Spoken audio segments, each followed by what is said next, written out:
Hi, everyone. Thank you once again for joining us. Today's conversation with Brendan actually marks the first event ever organized by MetaHuman Art, which is very exciting.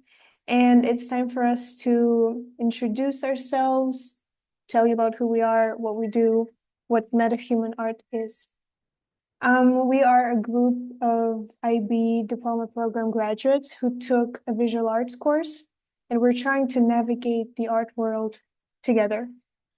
Basically, we're creating an open curatorial and mentoring network for emergent artists, which aims to connect creators, curators, and audiences all over the world in various collaborative forms. Our project embraces the meta-modern drive towards meaningful experimentation, interconnection, ethical complexity, and emotional depth, which is why today's conversation is so special.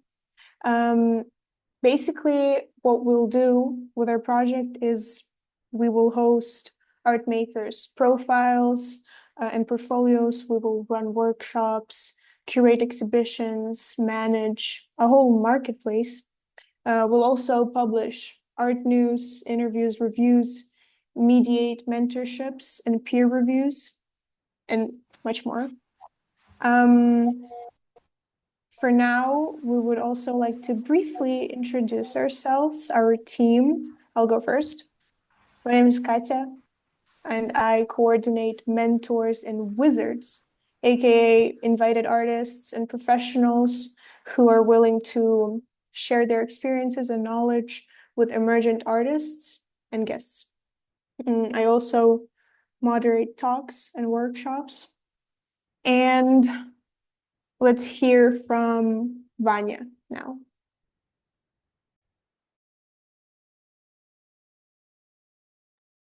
Good afternoon. Good afternoon. My name is Vadia, and I work with art maker section. So I'm also uh, um, doing this site call. I'm waiting now for the site to start. Also, I'm finding new art makers among my friends out from my first step here, and then all over the world. Yeah, and by the way, we are not only coordinators of something, we're all art makers also. We already have our profiles, and me too, and Katya, and so on. Yeah. Who I'm passing the microphone to, please help me. I guess to me. Okay. So, hello, I'm Miroslav. I'm responsible for research and coordination, the curation and open call section. So, I'm sharing relevant exhibitions, events, and opportunities with our audience, and also I'm supporting editorial collaborations, reviews, and interviews. So, Nadia, the floor is yours. Hello, I'm Nadia. I'm writing news and articles related with them. I'm coordinating news section and finding interesting events. The next is Ruth.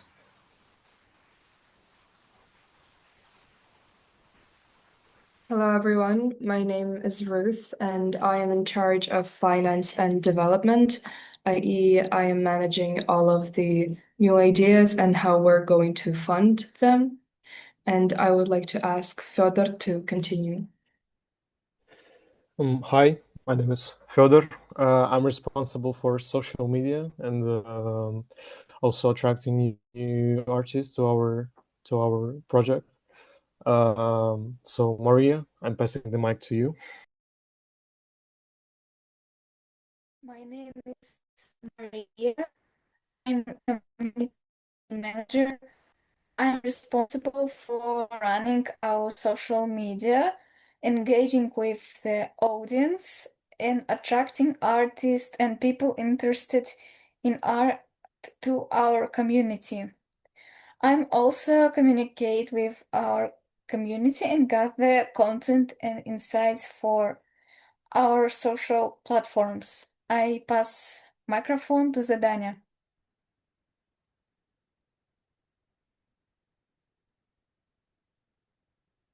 Good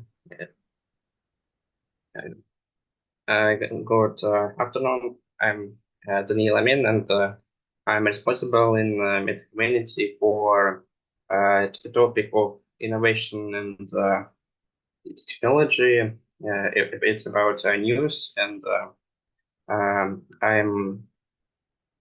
will be preparing some maybe articles and some maybe news notifications about some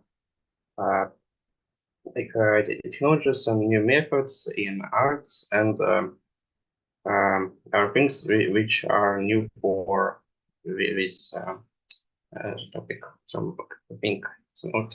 And I'm giving a microphone to George.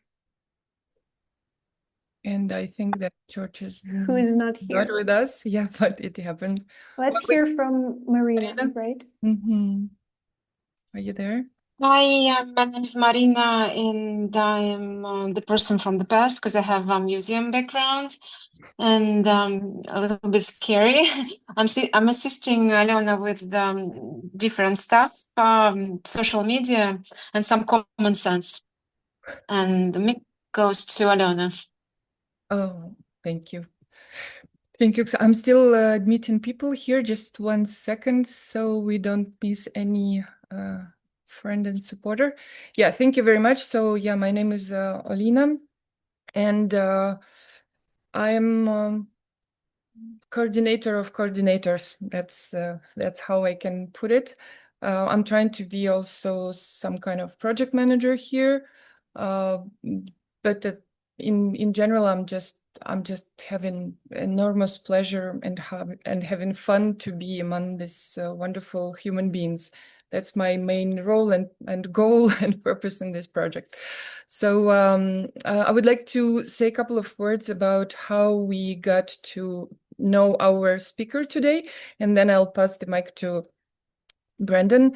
So bear with me for another maybe 3 or 4 minutes. I had an honor to be an art teacher for this amazing and beautiful human beings, and all this was happening in Adriatic College in Budva. And we have some colleagues of ours here, which I would like to salute. And while we were searching for meaning, and this is one of the key words I'm hoping and guessing in our conversation today, we were searching for meaning for our art making. Mostly, we came across the work of Brendan Graham Dempsey here. Please welcome him. He is a scholar, a writer, a philosopher, a maker, a person who is relentlessly explains and develops and builds actually ideas on metamodernism and other topics, of course, helping thousands of people in their search for meaning. That's the value of his contribution for us. So we watched several podcasts and videos and read some books by Brendan. Thanks to his work, metamodernism as a sensibility and set of ideas, including oscillation, openness, informed naivete, and pragmatic idealism, which we will address today as well, ironic sincerity, willing full search for purpose and meaning as well, resonated with us, as well as multitude of perspectives and active listening to each other, but foremost, doing things together, creating some sort of circle or community, you put it. It gave inspiration and impulse for our discussions, research, screenings, collaborative practices, art making and exhibitions. One of our exhibitions was actually called Meta-Humanity. It's worth saying about meaning crisis that unites us in a sense, I think. We are coming from a particular geographical, historical, social context, and we are finding ourselves, we were finding ourselves, and still probably, I believe, in some sort of crisis where we had to construct something more meaningful and interesting and something for us as human beings. And I think we've discovered, or better, we lived through this together, creating a safe space for exchange, for support, care, curiosity, art making, collaboration, and ultimately learning and growing. And I think that what we are trying to do with meta-human art now is, in a way, to scale this experience that we had together, we lived together. And I think that this could be actually a purpose, whether we understand it or not for now, but it's a good purpose and it's worth doing things. Yes, so we are still working on putting our ideas and guidelines and paths together, and go into names. How do we name it? For now, the working title will be Drifting Network by and for Emerging Artists, and I hope we will have a chance to talk about this more. Drifting isn't something that doesn't have a clear path or direction to go. Network is self-explanatory, something that grows, that doesn't have a clear boundaries. Emergent artists, emergent as opposed to emerging, is something that is still growing, is still in making. We are observing actually the process of it being born. So the platform is in becoming, under construction, and today, as Katya said, we would be our first event, talk in a series of talks that we hope will come together on the topics that are meaningful for us. So what is the best way to start this series of talks? Then from the beginning, and Brandon was the beginning for us. In a sense, he gave us an inception, and something started from what he has planted. And I hope that we will continue doing things under this perspective of inception, of growing something meaningful. So the floor is yours. Sorry for a long introduction, but yeah, go ahead. Wow. Thank you so much. This is incredible. I am really deeply honored by this invitation, and I think that what you all are doing is just fantastic and really inspiring. So I really, yeah, it's an honor and a privilege to be here, and I'm very honored to hear that these ideas around metamodernism have been inspirational and a helpful kind of guide and kind of rudder for your thinking about what you're up to. So yeah, I'll give a little presentation here that goes a little bit over my kind of introductory thoughts on metamodernism, what is that, and kind of how I got there. And I just want to frame this as, one, it's introductory and it's sort of a big picture go at this. There's a lot of detail that we won't, probably get into, but I'm happy to go as deep as anyone would like. The other is that this is speaking of open and sort of drifting and emergent, this is something that I don't want to be presenting from the stance of this is what metamodernism is or what metamodernity has to be. This is a learning process as something is coming online culturally and globally. And so I invite and particularly want your feedback and your ideas on what you're seeing as really crucial input as this is sort of getting co-developed and co-created. So yeah, with that, I'll dive into my presentation and well, I'll go for about 45 minutes, right? And then we'll do some Q&A. Lovely. All right, so let me just share my screen. And then if I could get some kind of a verbal confirmation when you are seeing my slides. We do. Lovely. Yes, we do. Yeah. All right.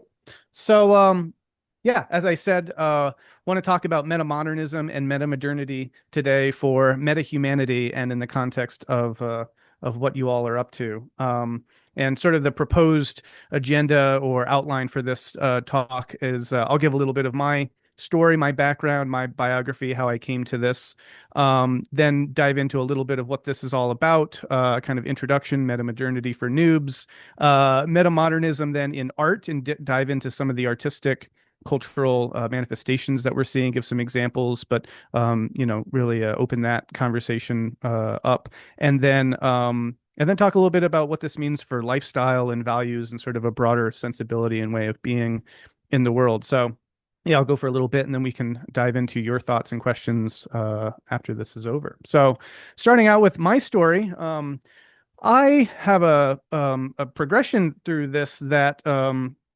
started in a very, let's say, very kind of conservative structure. That's a picture of me and my family. It's a little weird to see their faces blocked out. I just thought, well, I didn't get permission from them to use their photo, so I just thought I'd black out their faces. But anyway, that's little me down there in the corner.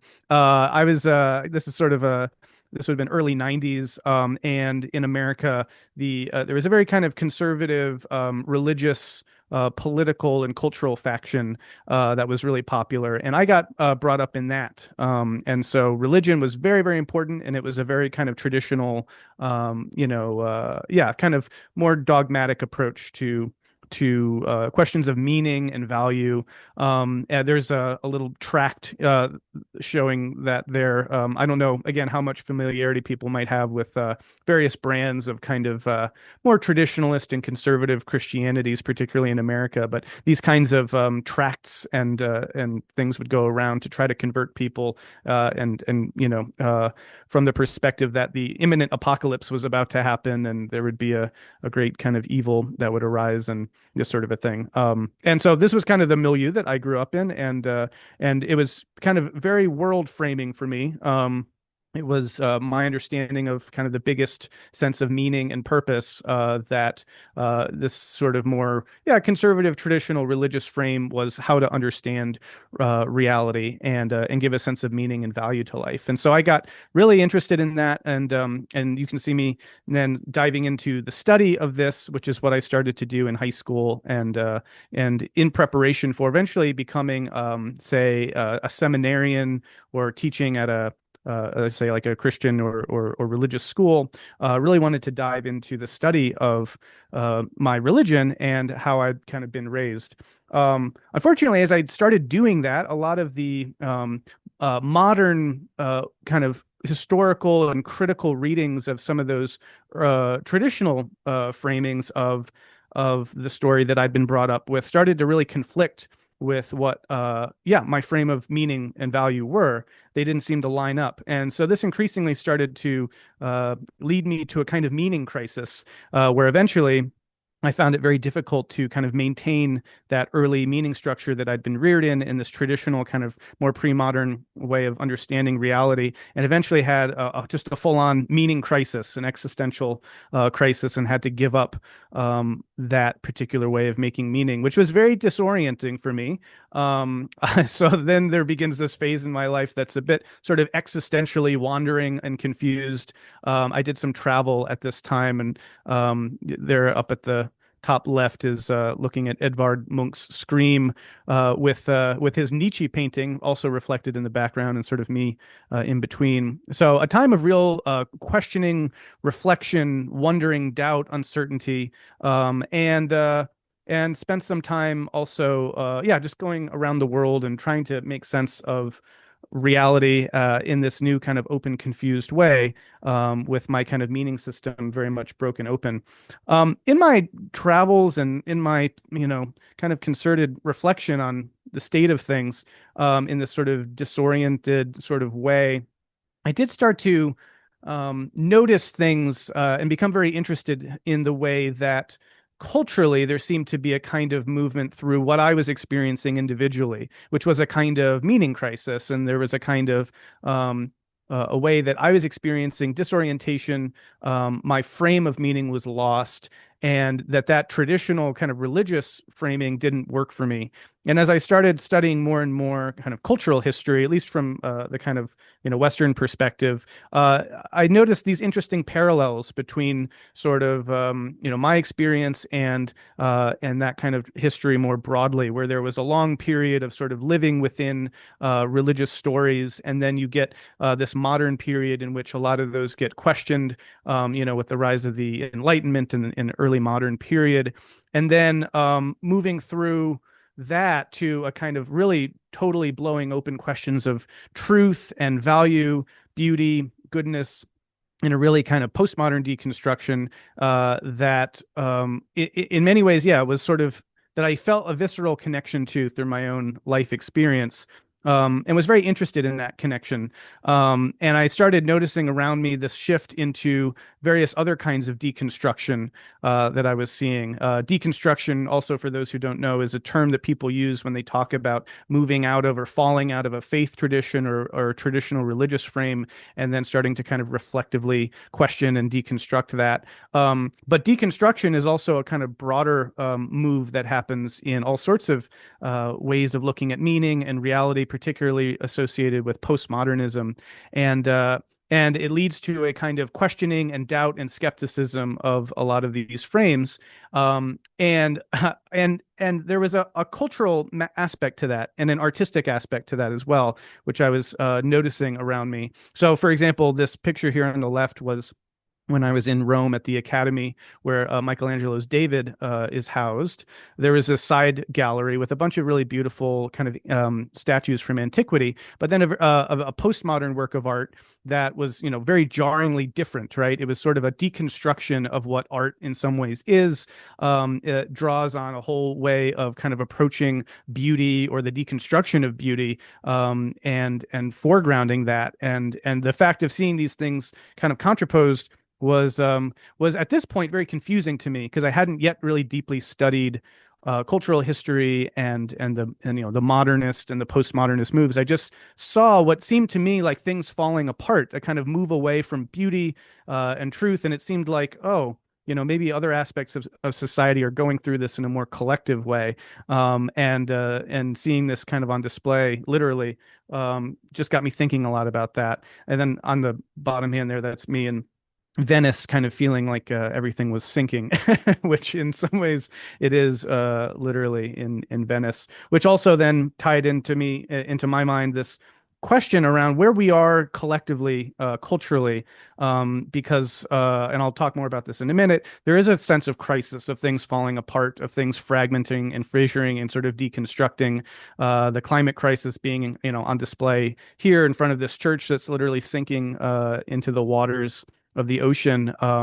And yeah, all this sort of being tied up in this sense of this concern around our collective shift out of a meaning frame that can hold our senses of value, and falling into something very confusing and disorienting, which was something I was experiencing at a personal level.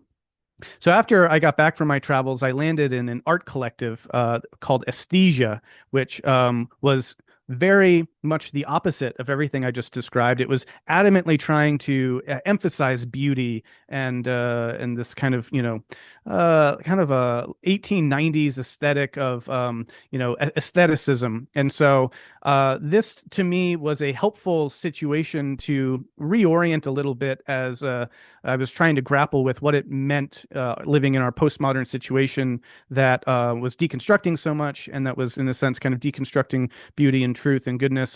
And I found a kind of holding container which was very inspirational for me. But while I was here, I was working on my own big art piece to try to make sense of all this. And so what I was doing was writing an epic poem. So I spent 4 years here writing an epic poem about kind of the working through of this process that I'd experienced individually, but again, that I felt like was something collectively happening in culture. Nietzsche, the philosopher, famously talked about the death of God, and he's often kind of cited among postmodernists as well as really nailing that issue, that this collective meaning crisis was sort of on the way. And I wanted to narrativize that both as I'd experienced it and as I saw it happening in culture. So I started writing this epic poem called God, that was about the death of God. But as I kind of continued working on this, what eventually became a 500-page epic poem, I started rethinking what meaning is, how it's engaged, and was able to kind of work my way through a lot of the existential issues that I was facing at this time through art, which was incredibly helpful for me. It's like deeply therapeutic. There's a scene where the speaker of this poem goes into the underworld where God is now, and he confronts God, and there's a kind of working through of these, collective and individual struggles with meaning, and then the poem leads up to this sort of rebirth or reimagination of meaning and the sacred on the other side of this kind of loss of the divine that for me was really powerful because it signaled the notion that there was a creative element to this cultural process that we're engaged in, and that being able to write this out and appreciate that issues of meaning were something that we collectively help shape and creatively form for our society wound up being an incredibly inspiring idea for me by the time I finished this book. So on the other side of writing this book, I felt I'd gained a kind of new sense of grounding and orientation to some of these big questions, and enrolled at Yale Divinity School in a religion and the arts program to explore this topic. Now, again, I was still stuck with feeling like the art and the culture that I was surrounded by didn't reflect these deep grapplings with meaning in a reconstructive way, like what I was interested in. If you think back to that kind of that boot, it's a deconstruction of beauty. It's a deconstruction of art.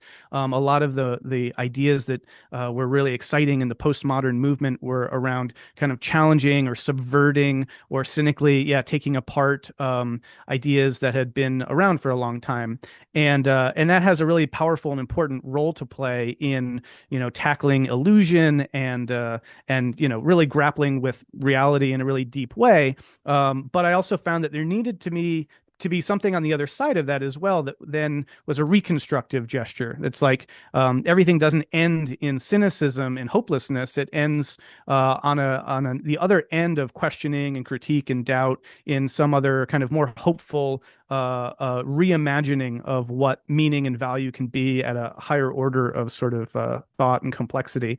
And that was really the move that was really fascinating to me, but I again wasn't seeing that much around me in culture. But I discovered at this time this idea of metamodernism. So I'd written this poem, and I felt like these were the things and the themes I was exploring. And then I discovered this way that people were talking about something coming after postmodernism, after the deconstruction and the cynicism and the skepticism that was engaged in this reconstructive effort that was about a re-engagement with myth and a kind of from an aware sensibility.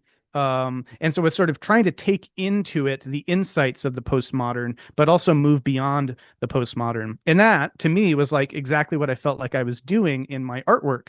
And so I started thinking about my work in the context of this new emerging metamodern paradigm. And I got really interested in that. And I followed up with this and reached out to the authors of that early article. One of them, Timotheus Vermeulen, the other, Robin Vandenacker, or Vandenacker rather. And they were doing a conference in Scotland. I submitted a paper for that and wound up giving a presentation at the University of Strathclyde on my notions of metamodern religion and these ideas, and got to meet Tim and a lot of the early kind of metamodern thinkers. That's me at the top left with Vermeulen around, I guess, what would have been 2014. And this just seemed like a really exciting new place to be orienting my artwork from and my thought from, which led me to then, really explore this and map this out in all of my subsequent writings. I started writing a metamodern spirituality series, which you see below. I eventually wrote a book on metamodernism that sort of is an overview of these different metamodern strains of thought. And then founded a kind of community, this institute, Sky Meadow Institute, where people come for metamodern spirituality gatherings and hangouts and this sort of a thing, as a way of retackling what we mean by meaning and purpose and significance after postmodernism. And so that's where I'm up to now. And this is like a picture of Sky Meadow, which is a 115-acre retreat and institute here in Vermont, where we kind of explore these topics together. So that's the rough outline of my story. Hope I didn't spend too much time on that, because this is actually the more important stuff, which is what this is all about. What is metamodernism? What is metamodernity? And here's sort of the 30,000 foot overview of this for those who would be curious. So I have decided just to approach this from sort of a basic, when, what, where, how, who orientation. So if we're talking about when, well, we're basically talking about today. One way of thinking about this metamodern thing, which is what comes after the postmodern, situates it in time, in a kind of chronology or period of history. And you can appreciate that the postmodern is itself coming after the modern, by virtue of the very fact that that's what its name signifies. And then appreciating that the modern itself represented a kind of rupture from the pre-modern world of antiquity. So if we wanted to think about this in kind of more classic periodization terms, we could talk about the pre-modern, really, leading up to the Enlightenment or the Renaissance and then the Enlightenment, and then the modern period, really kind of, cresting in some ways in the 1950s, the 20th century, when the postmodern appears as a kind of critique of the modern, and that really dominates culture from the mid 20th century up to the new millennium, and that's when the metamodern really starts to show up and people start thinking about it, writing about it, identifying it. So what is it, I guess you would say? Well, again, there are different ways of talking about what we're getting at. Those scholars who are describing this early on talked a lot about what they called a structure of feeling, meaning that there's a way that people are now feeling because of the structure of society itself that's sort of qualitatively different from earlier times, including the postmodern. They also talk about it as a sensibility, like a way of being, a way of feeling, a way of kind of carrying yourself and relating to things, a kind of way of, I don't know, an affective sort of way of moving through the world that, again, is different from that postmodern sensibility. But a lot of this is about trying to frame this in terms of a cultural structure or code or a logic, right? That this shows up in a particular time because there are particular structural elements that kind of lead to its emergence. Another term that gets used sometimes is an episteme, which is a term from Michel Foucault, who is talking about ways of knowing. And there are other kind of ways that people frame what this is, but you're getting a sense of, hopefully, what I'm trying to convey is that metamodernism in this metamodern moment signals a new way of being, a new set of ideas, a new philosophy and worldview, and a bunch of new cultural sensibilities and products that emerge after the postmodern is really what we're kind of trying to describe here. In terms of where, it's not everywhere. Ironically, as you'll see in a second, it's not everywhere all at once. It's actually kind of in pockets. We see it kind of begin to emerge differently. And where I think that it tends to show up is in societies that have already kind of really deeply grasped and integrated the kind of postmodern cultural move and are therefore then ripe for kind of moving beyond that, which is what the metamodern is really all about, is moving through and beyond the postmodern. And so we also see it a lot showing up now in academia, and writers theorizing about this, both in terms of art, but also in terms of philosophy. And a big place, quote unquote, where it is online. There's a huge online community of folks, variously described as the liminal web or the world wise web or wisdom web or sense making web. There's a bunch of people who have found each other online, who've been exploring these kinds of topics and interested in these sets of ideas for some time, that the internet has really, for the first time, uniquely been able to bring people together in that kind of global way. So it's a global phenomenon where people are finding each other in online spaces and social media and that sort of thing. And of course, also in institutions and organizations that really then embody this and want to carry these sets of ideas forward.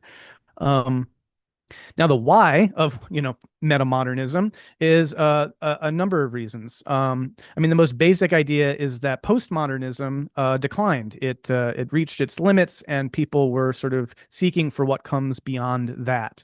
And so you could, in a sense, say it comes from the failures of postmodernism, but you could also say that postmodernism as a set of ideas didn't necessarily entirely fail. It just that it reached certain limits, certain diminishing returns. It brought to our attention a whole set of ideas, but didn't necessarily take them beyond a certain point. And that's what metamodernism is really exploring.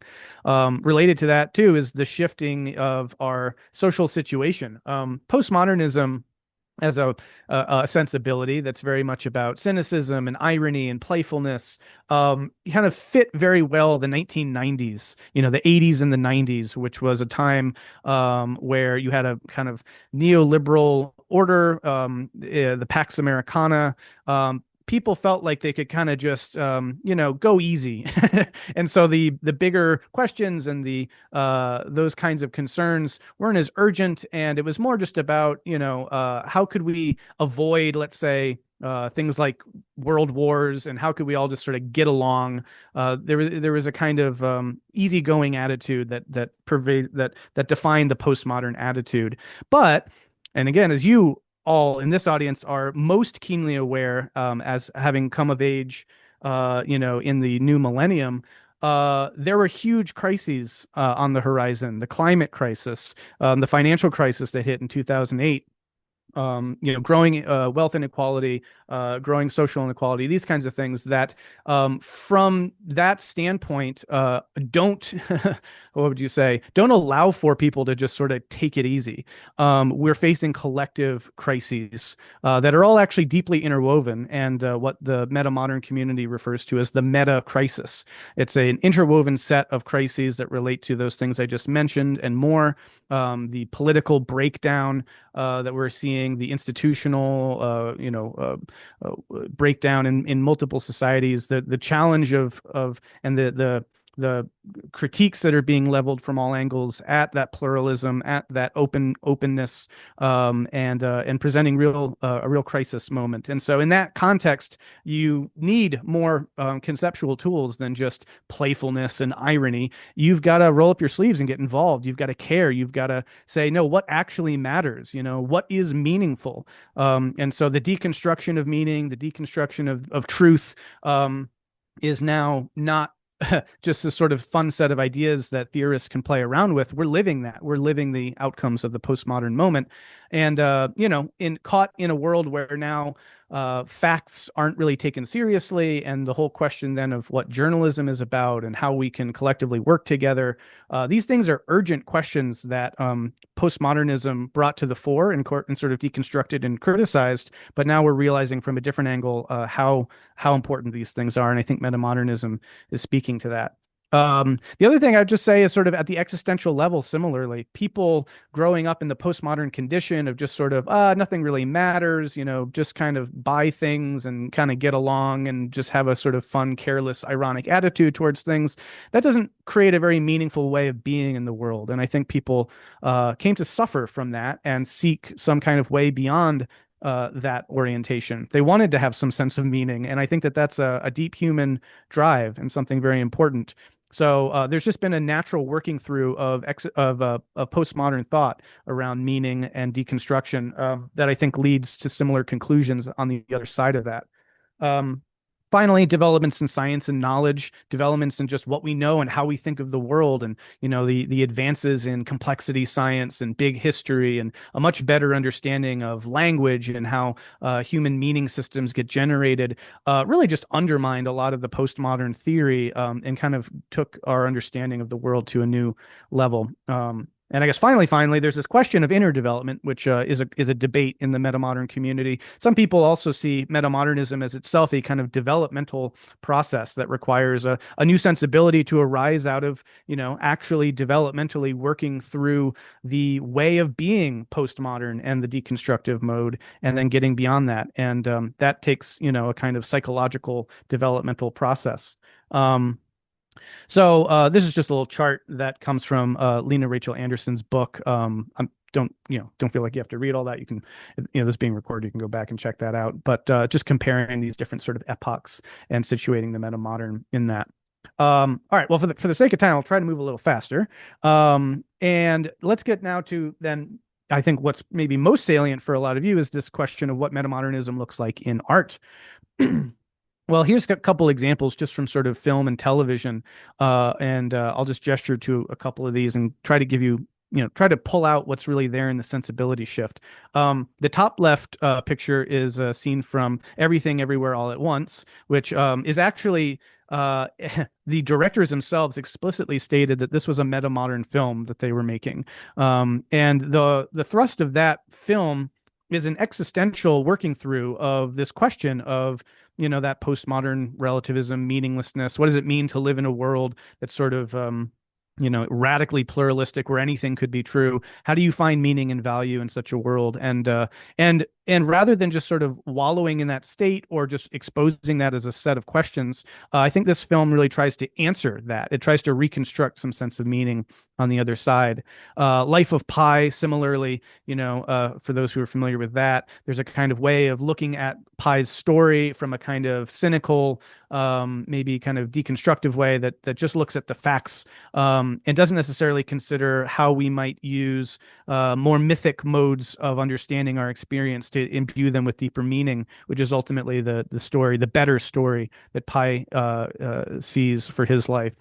Bo Burnham's Inside is really a meta-modern masterpiece. I have a video on this. If people are interested, they can check out that, or I can send the link. But a key aspect of this metamodern move is sort of being aware of all these postmodern ways we can be self-reflective and cynical, but then getting beyond them. And I think you see this in Bo Burnham's work a lot, and particularly in Inside, where he is simultaneously giving you something performative, pretentious, a kind of a cynical, in some ways, kind of read on culture, but he's also being incredibly vulnerable and incredibly earnest and incredibly sincere.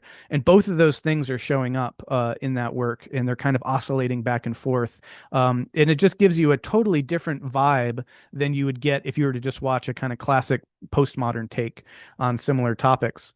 Similar to the Everything Everywhere All at Once take is some aspects that people might be familiar with from the Rick and Morty series, where it really grapples with questions of meaning and our purpose, and do we have purpose, and this sort of a thing. And there's something that gets beyond the kind of postmodern cynicism by coming back to questions of just earnestly connecting with loved ones, with family, with like things that we know intuitively, that we feel intuitively are meaningful and significant, and being connected with each other as sort of like an antidote to, or a response to, that kind of cynical nihilism. I think both Everything Everywhere All at Once and Rick and Morty I would characterize as sort of early metamodern gestures in that direction. I think we'll be seeing even more of that. Anyway, I also have Wes Anderson on here, similar moves of sort of irony and sincerity showing up. But people maybe who've watched some of the Ted Lasso show on television, or Community, these are other television examples of a new earnestness returning to culture, pop culture, after postmodernism. Here's some examples of the visual arts and in music as well.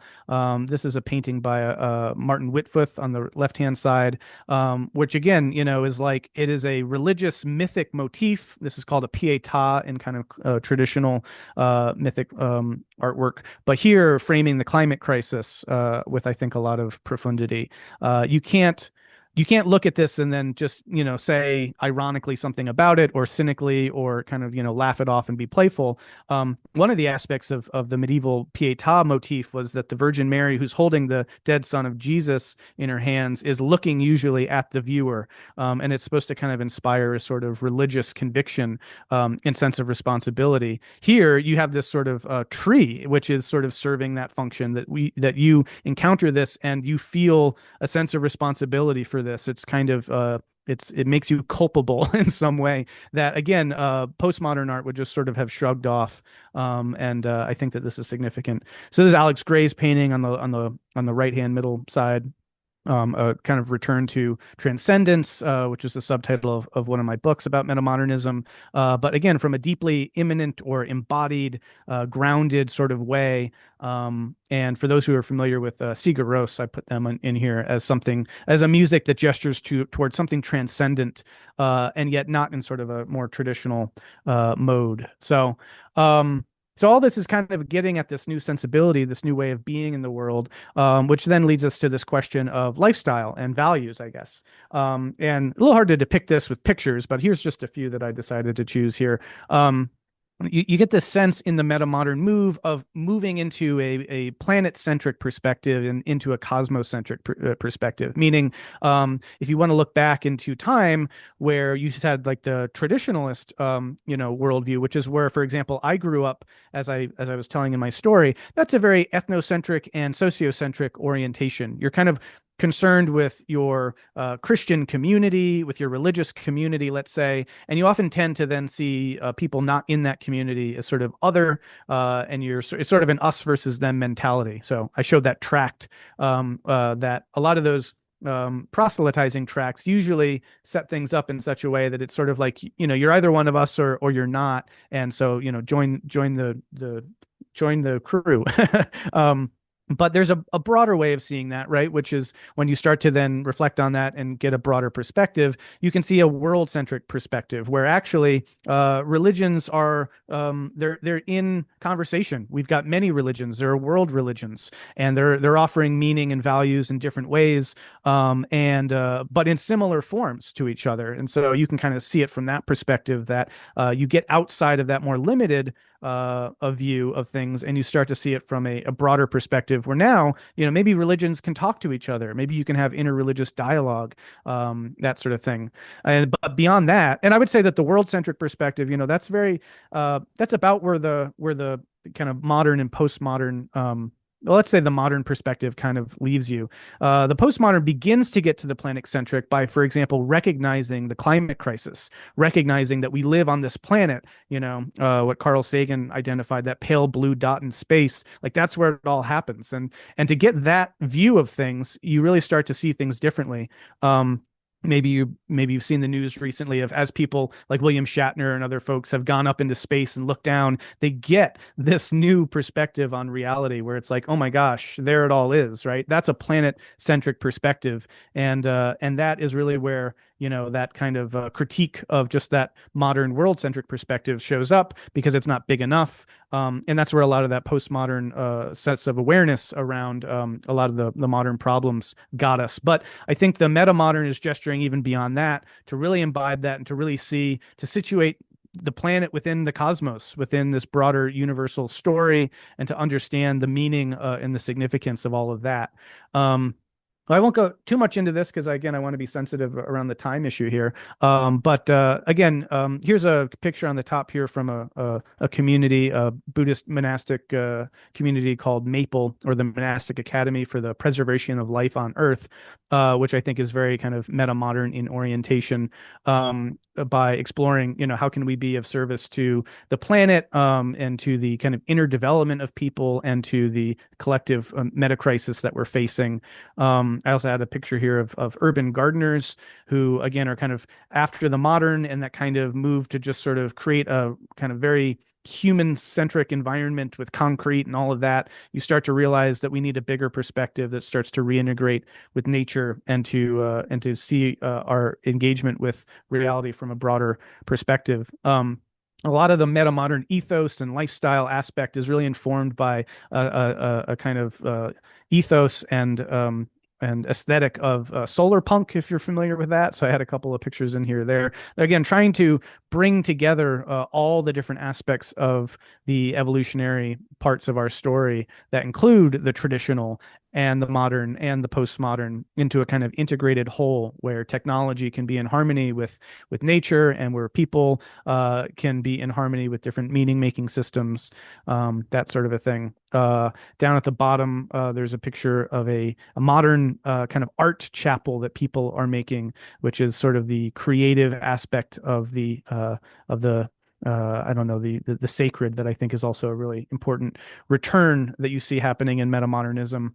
A return to questions of deeper questions, issues of transcendence, the sacred, what matters, what's valuable, and trying to, as artists, give that new forms that speak to our time. So yeah, that's basically what I thought I would present here, and happy to unpack this a bit more. I just wanted to give you kind of the brief orientation. There's a lot more I could say about metamodernism, its different strains, a lot of the ideas behind it, and so maybe your questions will gear up some of that. But in terms of metamodern thought for noobs and for the basic sense of the sensibility and the lifestyle and the values and the questions of meaning, there you go. I guess maybe one last thing just to tie in with my personal story as a kind of concluding note is, I feel like if it wasn't clear, I worked through in my own individual way this movement from the kind of pre-modern to the modern to the postmodern to the metamodern, in the sense of growing up in a very traditionalist family with that religious framing, losing that through critical reflection of that modern historical critical study, and then kind of struggling with the nihilism and the cynicism and the lack of meaning that a lot of postmodernism was really framing. And then working my way through those questions, not running away from them, but trying to work my way through to something on the other side, which is the reconstructive effort after deconstruction, which is a return from a different register or a different key to what it means to live meaningfully, what meaning is, and notions of progress and the possibility of a hopeful future, given the crises that we face, and that's a lot of what my work is about, and a lot of what my books have tried to sort of dive into. So the fact that there's an individual and a collective element to that story for me makes very visceral the way that these different epochs or periods or meaning systems really do unfold in culture. And so that to me is partly why metamodernism has been such a kind of helpful way of framing both my experience, but then what I also see as sort of having unfolded collectively for us. So yeah, I'll leave it there. And thank you again so much for the opportunity to share. And I really look forward to hearing your thoughts and reflections and questions. So yeah. Brandon, thank you for such a thoughtful and really engaging presentation. As for the questions, there's a raise hand button on Zoom, so please don't hesitate. Or you could maybe type the question in the chat box and I will read it out.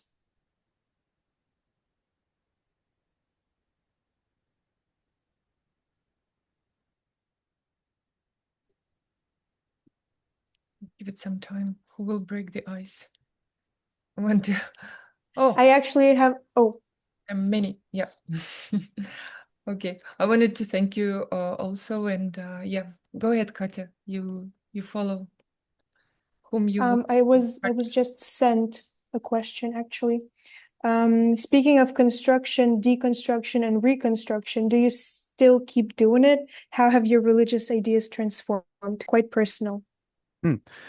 Yeah, I do actually, and I think that that for me was sort of the meta takeaway, right? Is that I think one of the things that the meta modern orients you to is the process by which we make meaning and understand meaning. So I think that is itself a kind of deep structure, that there's a kind of way in which through our learning of things, we take on maybe a way of understanding reality. As we learn more, we have to integrate new kinds of information that match up or don't with that way of making meaning. And if they don't more and more, eventually we have to kind of totally, in a sense, restructure, which requires deconstructing our old kind of tent that we were living in and sort of setting up a new one that can accommodate to new ways of understanding reality. And that as we do this, we kind of find ourselves moving through different ways of understanding reality and value and what meaning is about. And this is a process that continues. This is a developmental process, and it unfolds throughout our lives. And so understanding that is a kind of stable pattern amidst that, how would you say, it's a kind of dynamic, stable pattern, right? Because it's stable in the sense of it has a structure to it, but it's changing because each time this happens, you're kind of doing this again and again.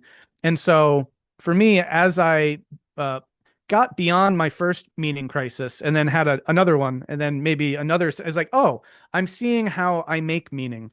And this is really important because that's a different place that you can stand on then when you have that sort of meta frame. So that's been very helpful to me because one, it sort of like gives you a new sense of stability. It's sort of like if you've ever had like your first breakup and it's just so devastating and you're like, oh my gosh, I'll never get over this.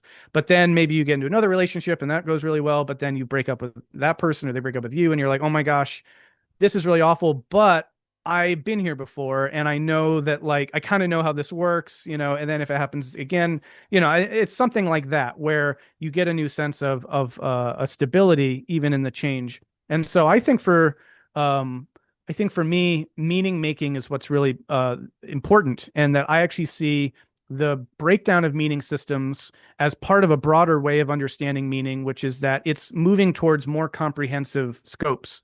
So I think the life process is a learning process that we shouldn't be closed to that continuing to happen. The more you learn, the more you're going to keep finding information that you have to either accommodate to your meaning system or have to restructure it. And I feel like I feel very called to keep learning. And so I think that means you have to be open to continually reconstructing your meaning throughout your life. But again, because you've got that sort of meta frame of understanding how meaning making itself works, each time that happens, you're sort of like, oh yeah, but this is in service of this other broader thing that is deeper than any of these individual meaning systems. So I do continue to do that. And for me, it feels like growth, right? Whereas maybe the first time I experienced it, it felt like loss. And there's always a loss to some degree. But it's like anything where we grow and we learn, we're like, oh, it's like this. And as you eventually sit with that and really integrate it, you're like, oh, but this is so much cooler than what I thought it was. And I think that that's kind of the attitude that I work with. Yeah. Thank you. Ruth? Thank you very much for your presentation. It was absolutely amazing. And I have a long question, sort of. Do you think that the meta-modern perspective sort of comes more naturally to people than, for example, the postmodern? Because I've noticed that sometimes works of art that are often they can be considered very meta-modern and they fit the paradigm. They are created by people who know nothing of the philosophy, and they just do it intuitively. And could it be that metamodernism is just somehow especially compatible with the human nature? Yeah, that's a good question. I would say there's two things that I would say to that. One is, I'll start with the kind of contingent aspect, which is that I think there's more of that artwork now because we live in a different world than the postmodern art, that was showing up.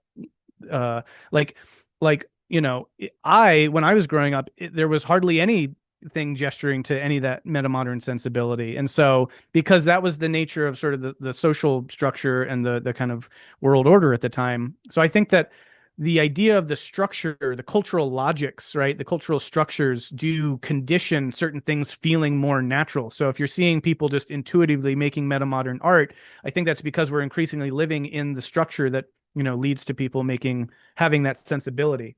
That said, I do think that people more intuitively work from having meaning systems that orient their lives, that there's a deep way in which the drive to see things as meaningful, to have a story, are part of, I think, deep human psychological makeup.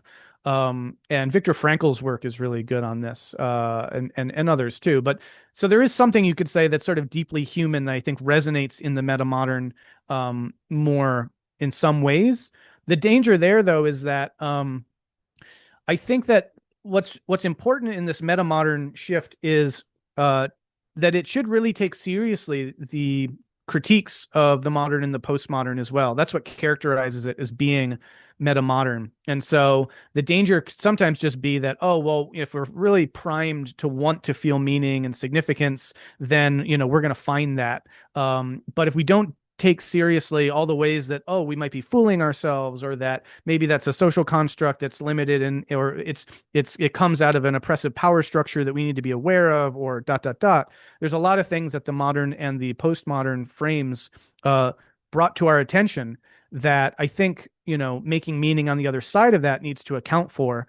So whether or not that's always part of what we're seeing is, I think, a bigger question. I think, though, that just because of the nature of having, the postmodern having so saturated our culture, I think they just pick it up intuitively, that now I think it feels intuitive to like go the next step. I was growing up, despite being in a very conservative house, I was watching The Simpsons and South Park and, Family Guy and, all these kinds of shows on television that were very ironic and cynical. And that became part of my makeup, Fight Club and all the, Falling Down, all these like postmodern films, American Beauty.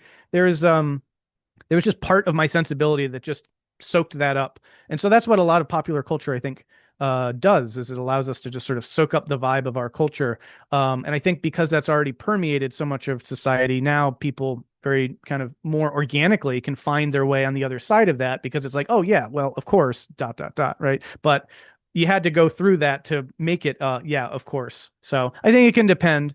But I think what you're getting at, though, is a really important question, because I do think, just to underscore that point, I think that there's something profoundly unstable, let's say, about the postmodern sensibility, right? It's like, okay, if you really want to fully inhabit that, where does it leave off? It's like, okay, we can deconstruct things, we can point out the power games, we can be cynical about everything, we can do all this, but like, I think that that's a very hard place to really like fully live from. And that's why when people find metamodern art or just organically create it, I think it speaks to the fact that that's a kind of disequilibrated sort of state that people want to, are inclined to get on the other side of that. So I think that that's there, and I would just then, balance that with my, warning or caveat that, we shouldn't try to bypass postmodern critiques either. We should really wrestle with them as well. And I think that that's really one of the major differences that separates really deeply metamodern art, like say Everything Everywhere All at Once, which is like really grappling with these issues and then getting on the other side of it. So yeah.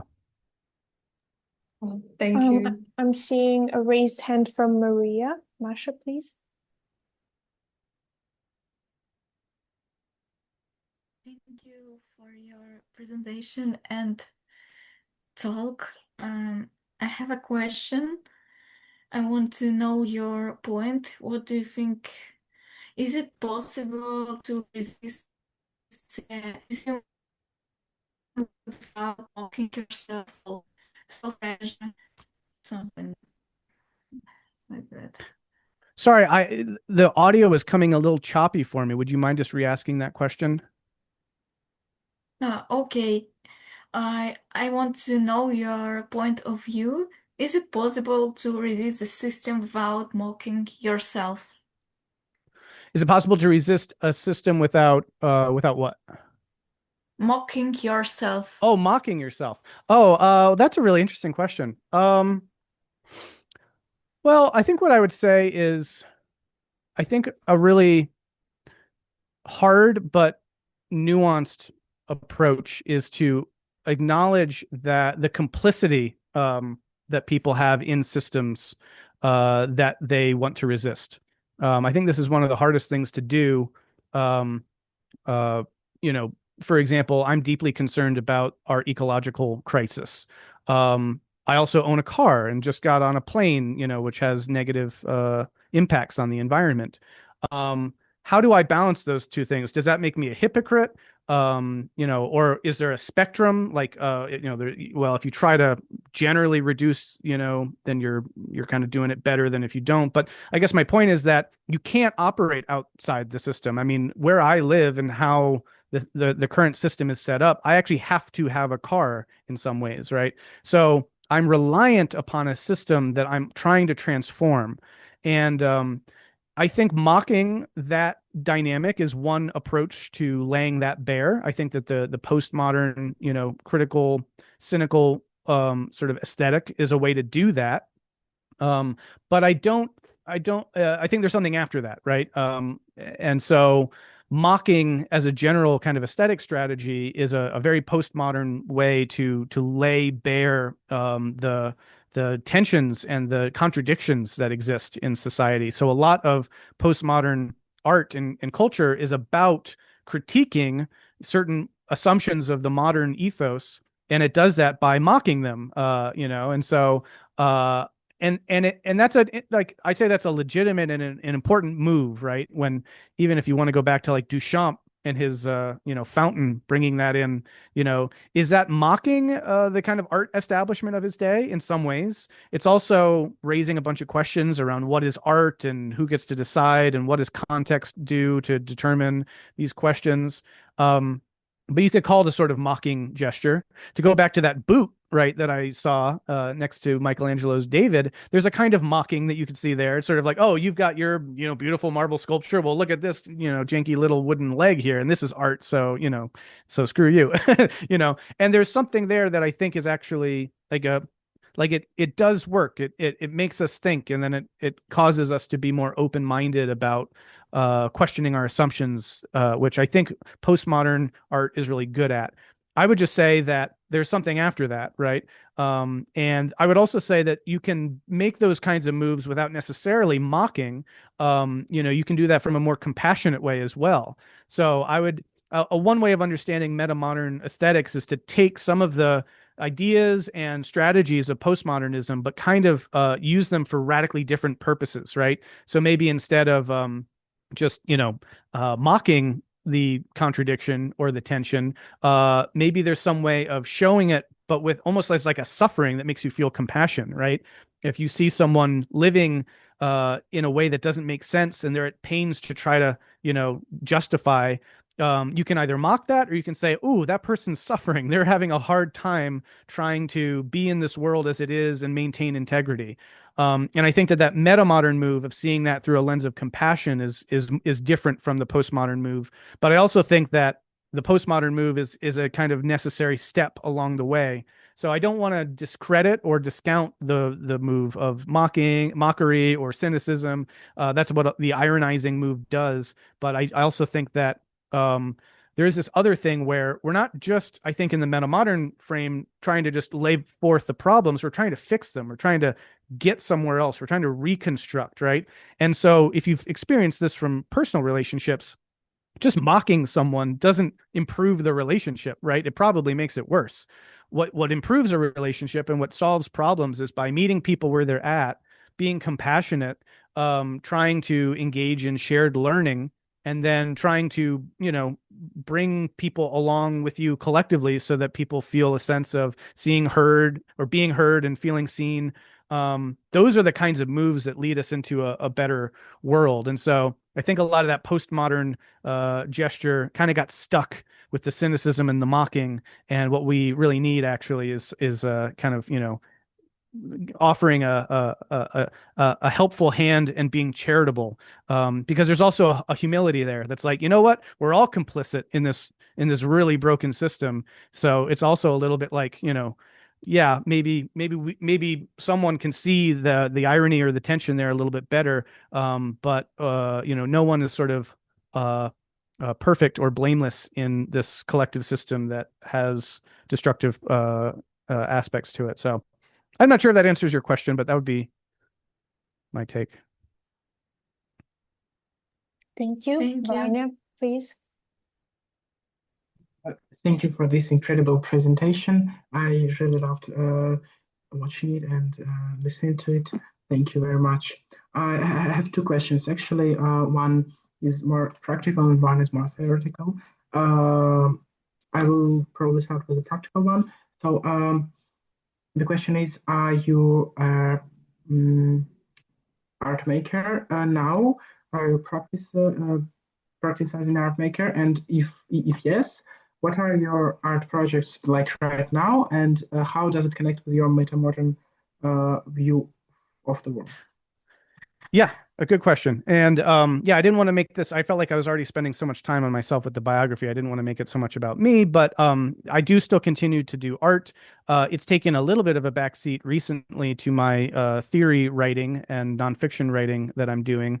But I could show you, I did tee up something just to give you a sense of what I've done a little bit. Maybe can I reshare my screen for a second? And um, here we go. Let me know. You can still share. Yeah, sure. Okay. Yeah, just let me know when you're seeing my screen. Now it's yep. Okay, so you're seeing this canto. Yep.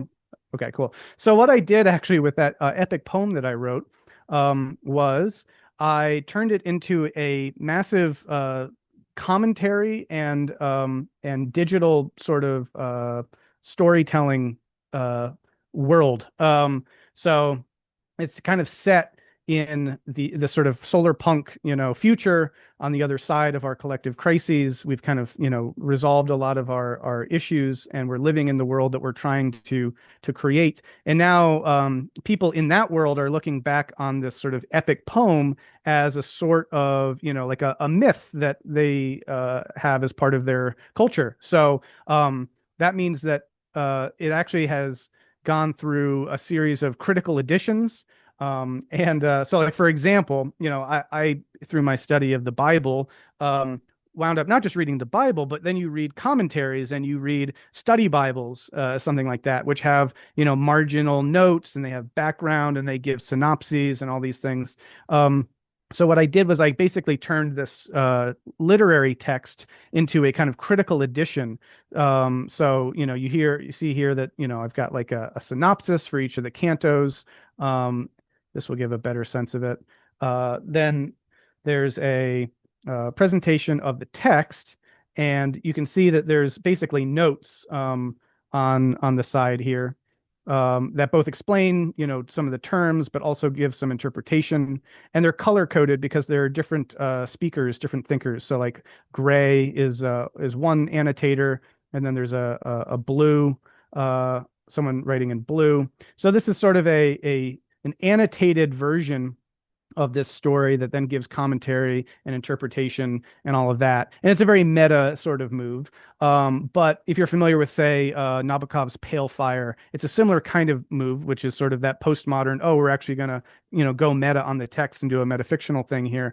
But again, for a different purpose, which is here trying to deepen the sense of relationship with these ideas and to actually make them more meaningful, and to try to, engage more, I don't know, existentially with the content, rather than just sort of, I don't know, kind of critically engage them. So anyway, so basically what I did as an art form was to work with a kind of self-referential annotated text, and to make a much more expanded version of this. And then I also was starting to play around with how this could be animated, basically. I'd made an earlier version of this that I drew all the pictures for, and I wrote the music for. But in this case, now that we've got sort of generative AI, I thought, hey, maybe I could actually, read each canto, have some music in the background, and make this sort of total work of art that, allows this to kind of work with the digital medium as a storytelling platform that, in some ways could kind of harken back to what the early epic poets were doing when they would sing their tales and make things kind of come alive for people. So that's just one example. I've also done some work kind of by hand, writing a kind of new poem that's about the story of the universe, and illustrating that in a kind of illuminated manuscript style. things like this. So that's where my art has kind of been at. And I would still, yeah, very much situate it within this kind of meta modern frame as a kind of hopeful, myth inspired way to try to actively reimagine and reconstruct the future with a kind of hopeful orientation that kind of regrounds us in a meaningful set of ideas. And but using kind of more classic postmodern strategies to do that. So that's a little glimpse, but yeah. Thank you. Oh, Vanya, you're muted. Unmute yourself, please. Excuse me. Yeah, if you don't mind, the second question that is theoretical, more with so in metamodern way of thinking, you are combining chaos and order in a combination, in isolation, I guess. And as I thought it should be look like you allow yourself a bit of chaos and then like stop, and then allow yourself another bit of chaos and then stop again, and so on. I don't know if that's right, and if that's one of the right points. But isn't there a paradox, because chaos is not about allow yourself something? So how can you allow yourself a bit of chaos if chaos will not stop? Yeah, that's an interesting question. Well, just on the second part, I guess that I would say would be, I think life presents us with chaos. You know, as we continue to experience new things and learn, there are things that are chaotic to us that we don't know how to make sense of or to integrate. And so I don't think it's so much for me that we just like allow ourselves some chaos, that it's a kind of ordered decision to go into the chaotic necessarily. I think that life will just continue to throw at you new information that you have to make sense of. And so the model that I use is more, I use a lot of complexity to talk about this instead. And again, yeah, this is getting a little bit theoretical into the weeds, but the idea is that what complexity is a way of finding deeper patterns of order in increasingly complex or let's say chaotic phenomena. So if you want to talk about chaos as degrees of freedom, then something like a crystal is very, very ordered because there's only basically one place that all of those atoms can be, and they form a lattice structure, and it's just very, very, very ordered. But it's very simple, right? A crystal is just like one thing, and it can only kind of be one thing. Now, if you compare a crystal to like a cell is actually, it's much more complex, but what that means is it has many more degrees of freedom, but it still has a degree of order patterning that freedom. So you have the cell can do more things, it's more dynamic, it can have more active goal states, but it's not chaotic, it's just complex. And so complexity is that they call it the edge of chaos. You need enough chaos into the system so that it will bring enough degrees of order in that you can kind of make new kinds of connections. But then once you've established a set of connections that can do a new thing, that's a new higher level order.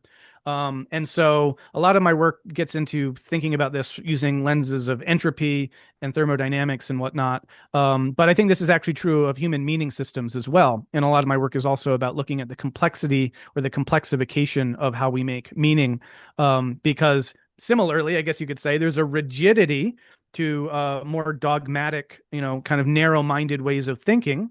And then as people come into more of the world that requires accommodating to more chaotic information that they can't understand in those terms, as I did when I was starting to deconstruct some of my early traditionalist ideas and start to see that, oh, wait a second, now I've got to understand the modern historical critical angle on this, and this doesn't work. So how do I do this? Then you've introduced, in a sense, chaos into that system, but now that can allow that system to reorganize at a higher level of complexity. So you find a higher vantage from which you can then see what the traditional frame was doing from a modern standpoint. And then when you can do that, then, for example, you're able to have interreligious dialogue where you're like, hey, maybe I'm Christian, but I'll talk to my Jewish neighbors and my Buddhist neighbors and my Hindu and my Muslim neighbors. And because there's a kind of broader frame that you can use that's more complex. And then similarly, and that was that kind of expanding concentric circles perspective that that I was showing earlier. So those would be increases of complexity that have higher degrees of freedom, but there's an order to the pattern that allows for that to occur. So it's on the edge of chaos, and it's sort of, you could say, a synthesis of chaos and order, is what complexification is sort of all about, if that makes sense. Okay, Thank you. just a couple more questions before we wrap up. Miroslav, please. Yeah. So, I'm still in the process of exploring and trying to really feel what metamodernism is, like beyond the theory and definitions. And it's like a complex and layered concept, and sometimes it can be, I guess, misunderstood or oversimplified.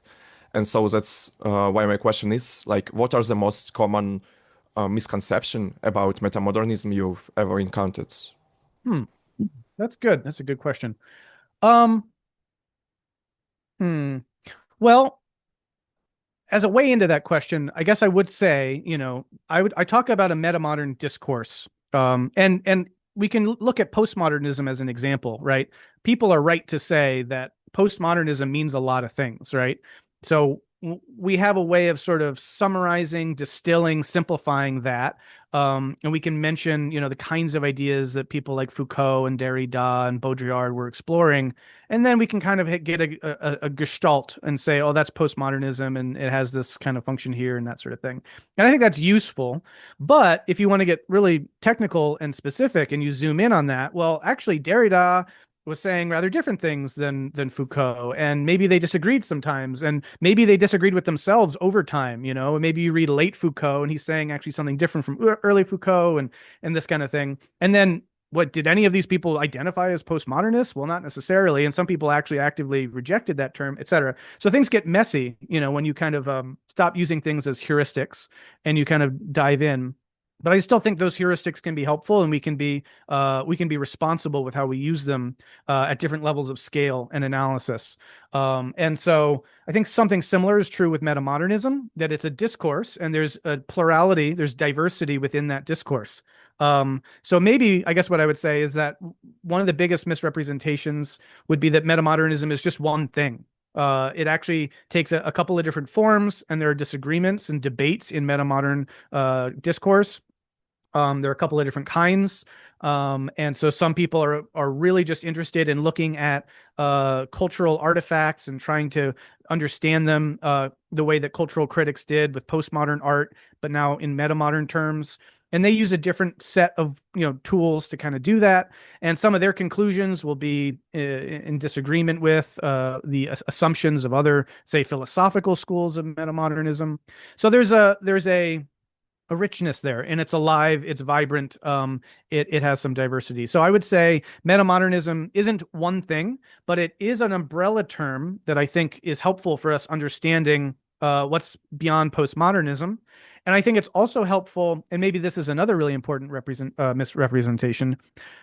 For me, definitionally, what defines the metamodern move is it moves through and beyond the postmodern, which means that it actually deals with the postmodern. It integrates, it's worked through, or at least has attempted to work through the postmodern insights, and to try to give those their due, maybe see, well, this is just wrong, and say, oh, this is right, but it doesn't necessarily lead to this conclusion, and so on.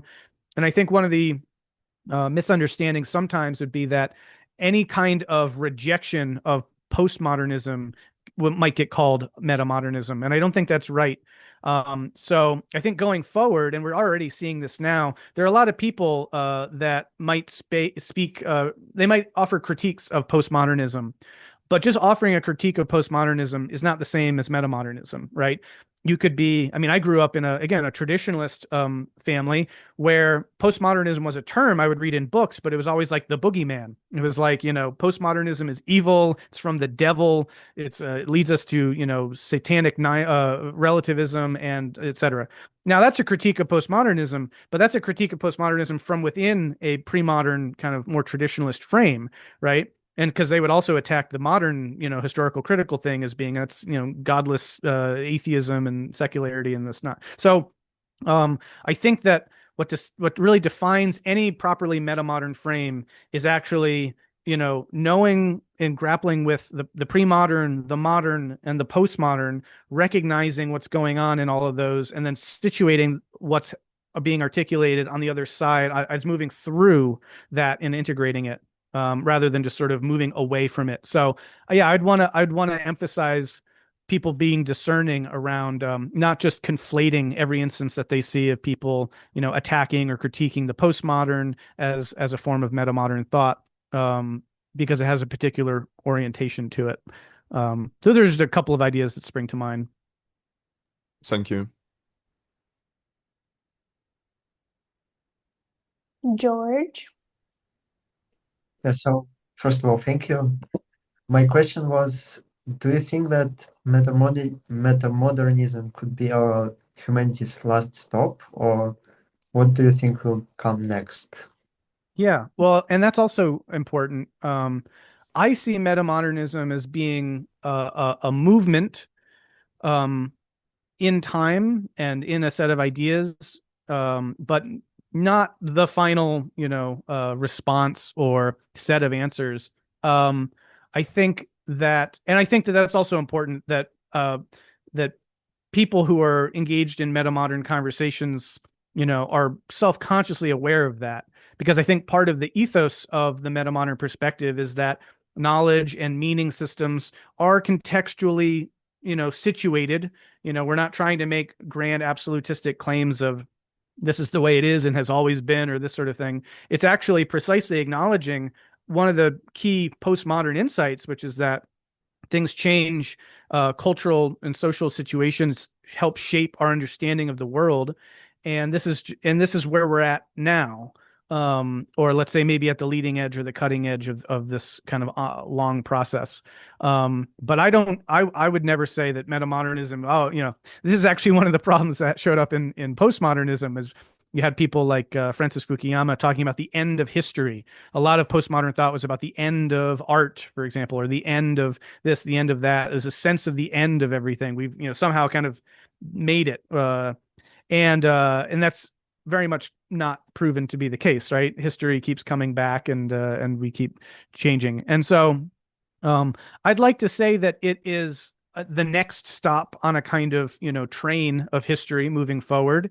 And that's also an invitation to, to this group of folks, and to your generation, and generations to come, that like everything that I described about the critiques that show up along the way will get redirected back at metamodernism in time, right? Like, you hope that to be the case. There are blind spots to metamodernism. There are problems with it.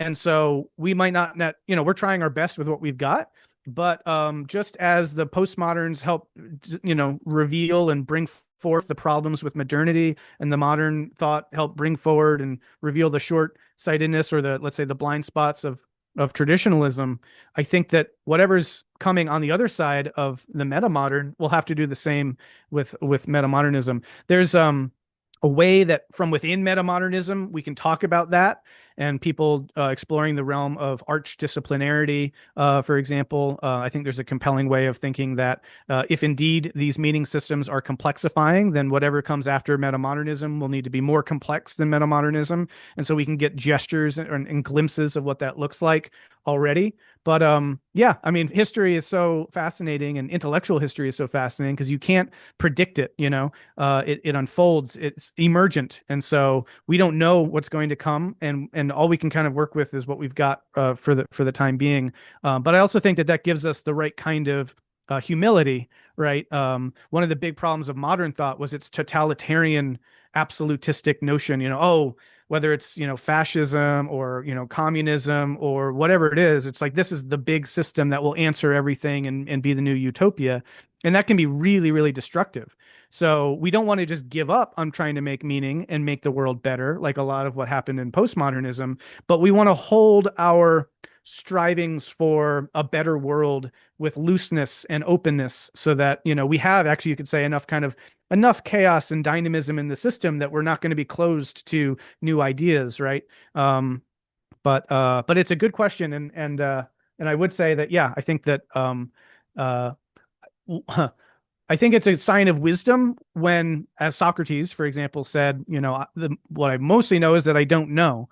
And I think that those are the kinds of voices you want to pay attention to that can acknowledge their own limited understanding, even as they're trying to work within that understanding to make the world better. And so I would say a meta-modern sensibility comes with that baked in of saying we're doing the best with what we've got. We're idealistically pragmatic. We're kind of naively aware, but we're trying and to acknowledge the limitations of that, I think is a really important part. So we will understand what comes next only when it comes. Yeah. I think that's generally true. And again, within the existing system, you can try to make guesses. But if you've ever seen, for example, sci-fi from the 60s and 70s, you're not looking at the world as it's come to be. You're looking at what the world that was imagined by people in the 60s and 70s. So their future looks a lot like their present, right? We use the frame of reference that we have to understand what might be. This is how we learn. This is called assimilation. And so so much of what the process is accommodating to the new and the unknown and the chaotic that we then make more complexity from. So yeah, I think it's often kind of a fool's errand to try to envision, too far out ahead of ourselves what that will be. But it's but we shouldn't give up on trying to envision the future in a better way, I guess is the big thing.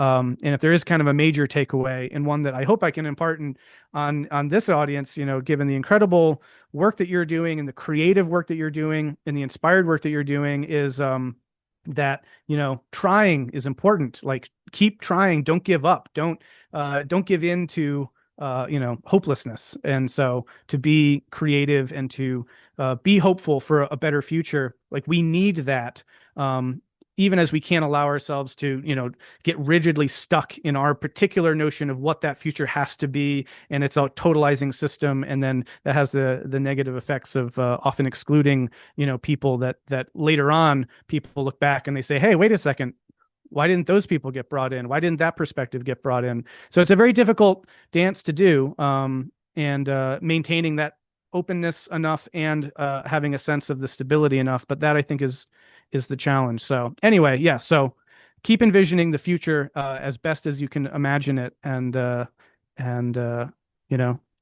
history will hopefully prove you right. Thank you.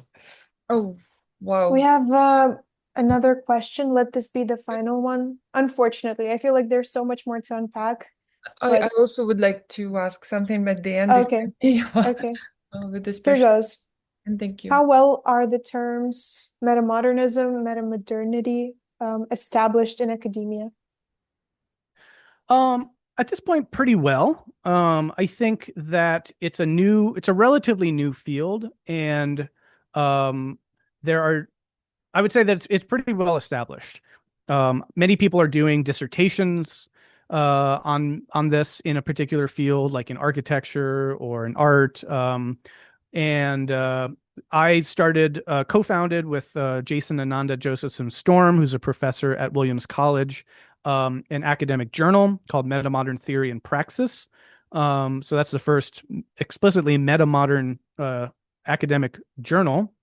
We've had one issue of that, and I'd actually encourage you all to check that out. And if you're aspiring academics, or there's the fact that there's a praxis element is also wide open to artists as well. So it doesn't have to be the theory. It can just be, look, we're doing this and we think that this is very metamodern, for these reasons, and look and sharing your work and that sort of thing. So highly encourage you to explore that, and we'd love to see submissions to that journal. There's also different ways that the Academy has been more open to picking up different versions of metamodernism than others. I think that the postmodern paradigm is still, generally speaking, the reigning paradigm in academia. At least it is in America. And so the kinds of ways that metamodernism is showing up is it's kind of a slow, gradual process, and some of the let's say that ways that metamodernism's talked about that's more like postmodernism are easier for the Academy to kind of digest and pick up because it's not as big of an ask. And so there's sort of a slow paradigm shift maybe happening there. And so, yeah, some of the ideas around development and some of the things like that aren't as emphasized. But I think that that's really going to begin to change and continue to become more common in the discourse. And that's really a big thing that I'm working on generally, is to try to see more uptake of this in our institutional systems, trying to see more of a paradigm shift, which is what we need. And so I highly encourage you to read Jason Storm's book, Metamodernism, The Future of Theory, particularly if you're interested in the more philosophical, theoretical side of things, because it's very explicitly framed as a paradigm shift, an attempt at a paradigm shift. We need a new way of doing research in especially the human sciences that gets beyond a lot of the impasses of the existing paradigm. So yeah, I think it's on the way. I mean, that book, for example, won the award of I forget the category, but from the American Academy of Religion. I've been on panels with Jason and other scholars at the American Academy of Religion annual meeting. And yeah, I mean, the Vermeulen and von Daniker article has been cited, I think over 1,000, thousands of times.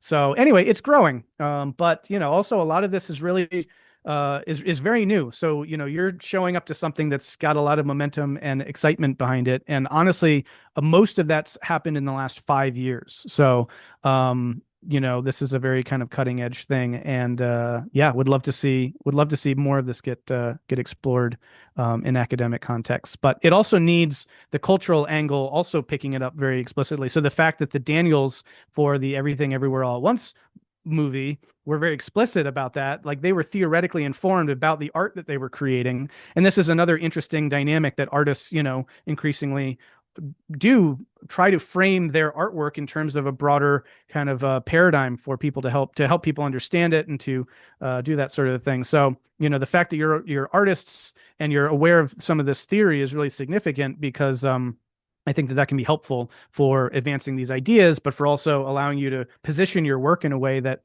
people will see, oh, this is rich and new and different, and I'm not totally bewildered by it, because I guess there's this thing called metamodernism, and maybe it has some ways that people talk about this. And so yeah, I expect that to be a kind of growing spiral as time unfolds. That sounds uplifting. Thank you. Yeah. Thank you very much. And I want to join my voices to all the thank yous that were said by my colleagues. And again, it was a great presentation, a great talk, meaningful and thoughtful answers to various questions. And I thank you for the questions as well. I'm also very inspired and uplifted with everything we lived through for this past hour and a half. And a couple of things that I would like to wrap up with, unless there are more questions, and maybe we have a couple of more minutes. So I wanted to point the attention on this notion of paradigm shift. And that's, I think that as you mentioned, metamodernism is it has different names. Let's say, like there are different processes happening in various institutions. I'm been involved with hospitality, young leaders as well, and in the business environment, it might be called in different way. And this notion of paradigm shift is also something that has been recurrent and vocalized. So we have this vocabulary already. So I totally agree with that. And I would like to, if you allow, to wrap up a little bit the traits or the lifelines of a person who is trying to get this set of ideas or philosophy or whatever metamodernism is in all its complexity. By the way, complexity is very interesting and thoughtful umbrella for all this. So there's a multitude of perspectives, right?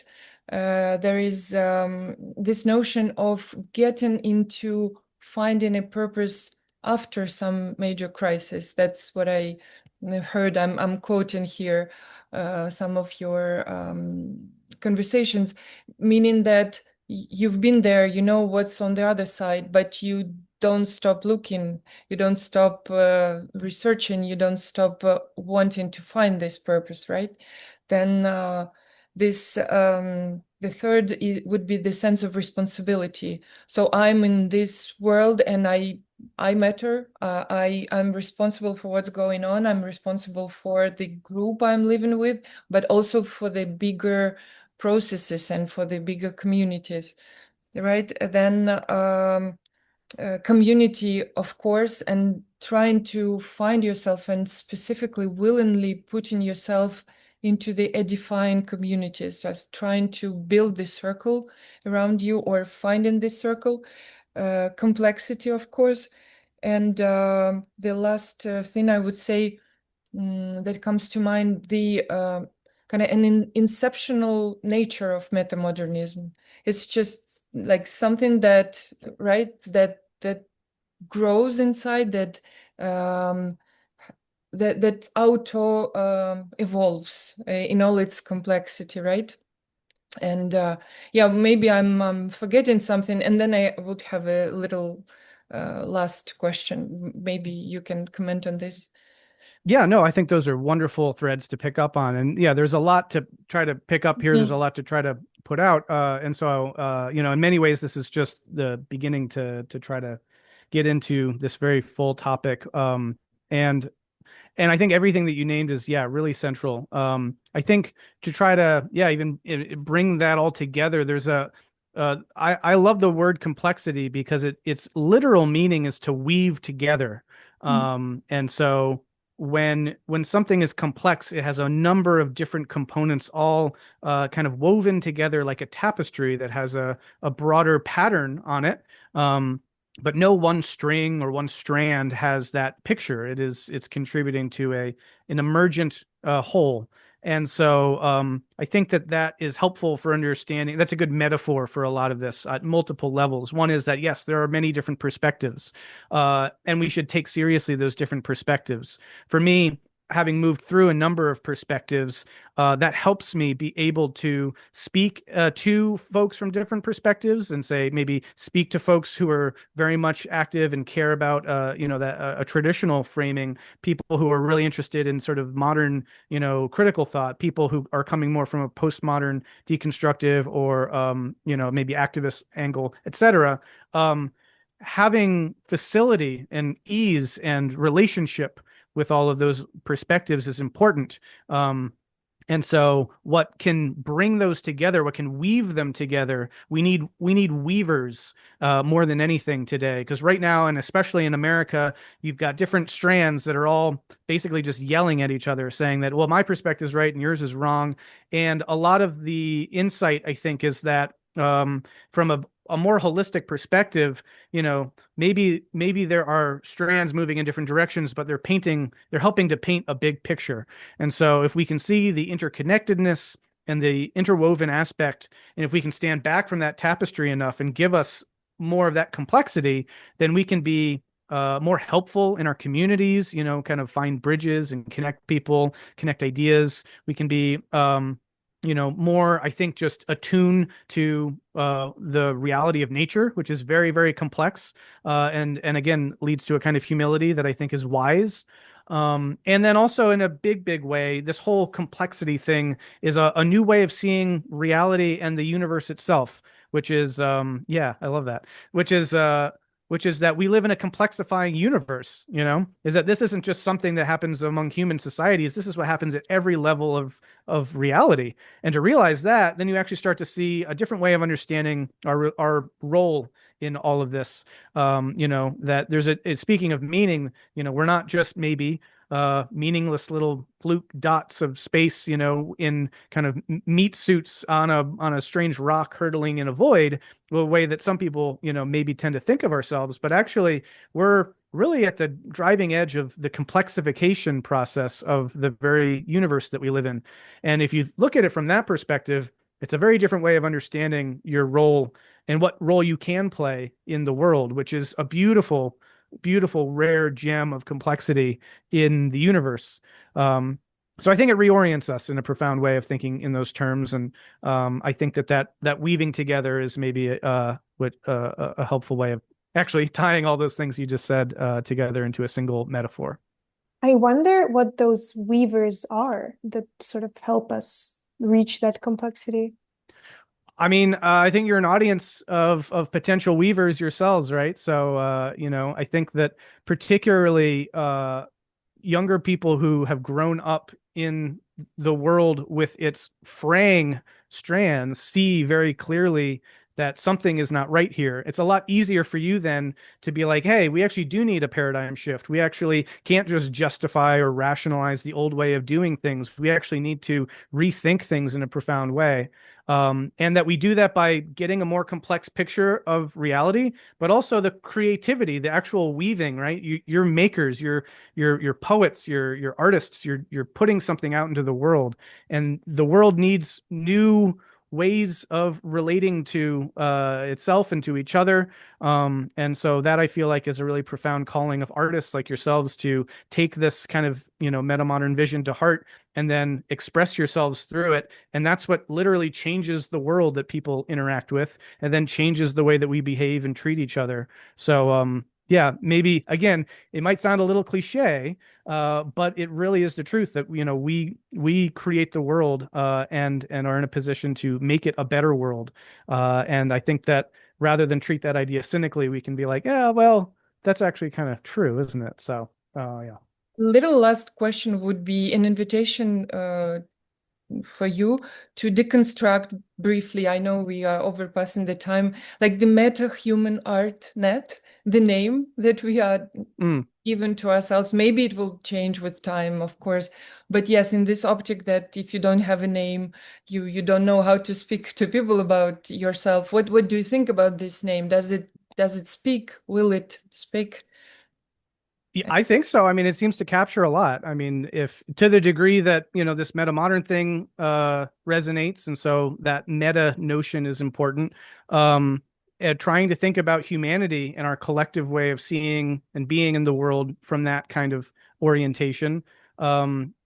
I think meta humanity is a nice term, and then you're all artists, right? So it's meta human art. I think is a pretty succinct way of getting at all that and tying that together. So yeah, I think that does work. I mean, um, I think that there are certain things in the air, and people realizing that whatever this next move is, it is sort of a meta move. It's like and that move is to go beyond, right? That's what meta kind of means. It has a bunch of meanings, but it means a withness, it means a betweenness, but it also means like a beyondness.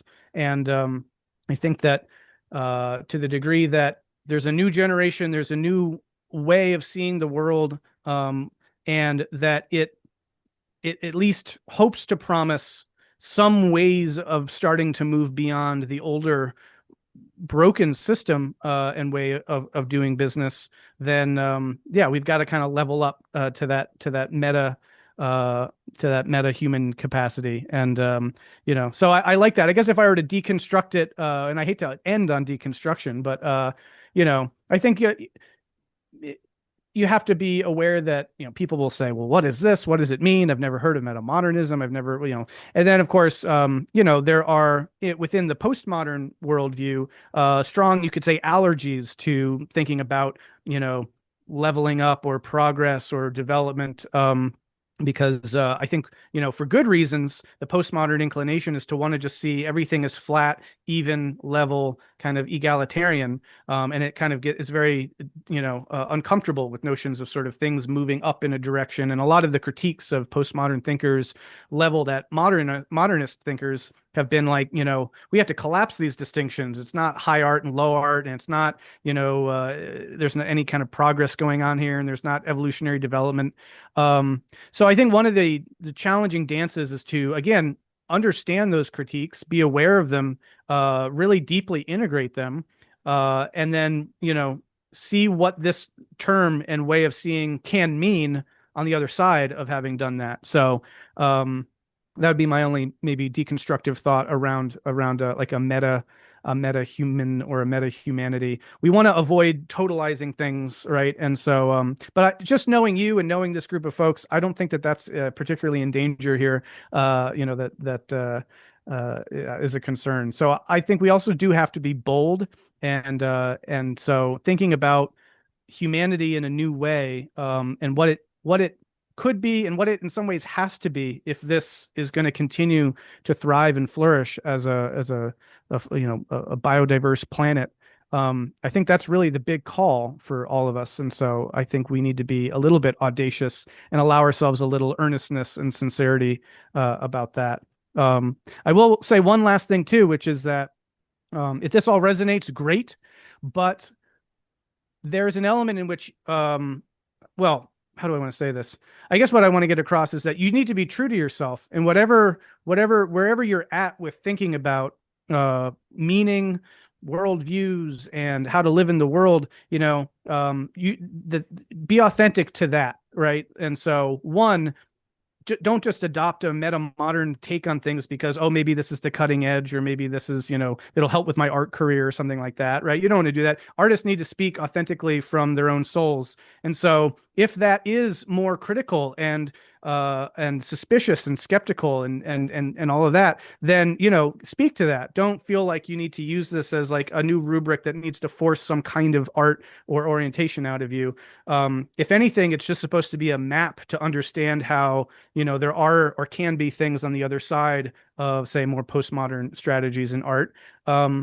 But yeah, be true to, the artistic sensibility that you speak is really important. Great. Thank you very much for this advice. And I think that, we have all good chances to continue being authentic. That's the quality that there is already in this group, for sure. Okay, so Katya, would you say some wrapping up word, and we'll say goodbye. This was a success, I think. I'm extra happy. I don't know. This was just amazing. I thank you, Brendan, so much, and all of our guests. We're a bit nervous, of course. Yeah, but it's been a pleasure to meet today and to have this great talk. And I hope it's not our last one and not our last conversation with Brendan. I'm really looking forward to working together and creating together. Yeah. Thank you. Yeah. Thank you very much. This has been an honor. Thank you all so much. And I'm also very happy if people, in some capacity want to keep talking about this. I am very open to emails and stuff like that, and we can follow up, to talk about what that could look like. But I really, again, just want to echo or reaffirm how awesome I think everything it is that you're doing, and how important it is. So always happy to talk more metamodernism if people want to. And so thank you very much. We will. And we will post this recording, this video, or once the platform is on, and we will share the link with everyone. And yeah, we'll looking forward for new talks. We will be inviting you as well for our next events. And we are keep on going, keeping up. Thank you very, very much. Thank you. Stay tuned. Thanks. Bye.